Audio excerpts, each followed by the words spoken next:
All right, so someone asked how to make a 6-inch cylinder, and some of that just boils down to having enough clay for whatever your skill set is. So I am going to use 2 pounds of clay. I think I should easily be able to get to 6 inches with that, but you might, if you're newer to clay, you might need 2.5 pounds. I think 3 pounds would be overkill. And then the second part, which we'll talk about in a minute. So this is all centered. This is 2 pounds of clay. The second part will be gathering that clay. So we'll talk about that when we get to that point. So the first thing I'm gonna do is open. One thing that I notice is sometimes when people are trying to make tall pots, they still make their opening wide. And I always tell people you can either use your clay in height or you can use your clay in width. And so if you're gonna make a really wide cylinder that's 6 inches, you would need more clay, like probably 3.5 pounds. So, okay, so I'm gonna go ahead and make my opening. I'm pushing with my middle finger.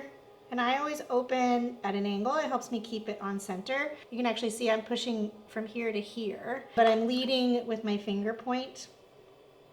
And then now I have to decide if I want a flat bottom or a curved bottom. Like, am I gonna make a belly or is this gonna be rather straight? So I'm just gonna make this flat in the base. Now, because I gather my clay right here, my opening right here is going to get smaller. That is just something that happens for me, but it didn't start happening. I'm just compressing right now.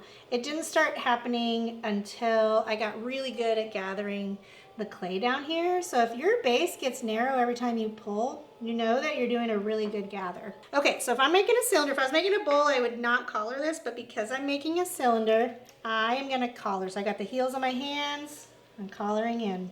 Just on the top, not down here. All right, so now I'm gonna go ahead and make a cylinder. So let's use this ruler to see how tall we are right now. This is a shrink ruler and I'm using the 12%. And right now we're only at 2 inches tall after it shrinks. So here's the thing, if you make a cylinder today that's 6 inches tall on a real ruler, which we have a video talking about shrink rulers, but if you make a cylinder today that's 6 inches, when it comes out of the kiln, it's not gonna be 6 inches anymore, it will have shrunk. So these rulers will help you get a cylinder that's gonna be 6 inches after you're done. If you've never heard of them, we have a video that talks about it. And so what I'm gonna do is I'm gonna take my 2 middle fingers, okay? This is how and I'm pushing down on the wheel head and traveling in pretty nice and aggressively.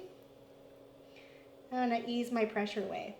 Do you see how I've just created this little notch right here? And now I'm gonna be able to get underneath that and lift it up. If I don't create that notch, I just end up trimming that clay away and I don't get as much height. All right, another thing about getting a taller cylinder is don't be in a hurry when you're doing this pull, okay?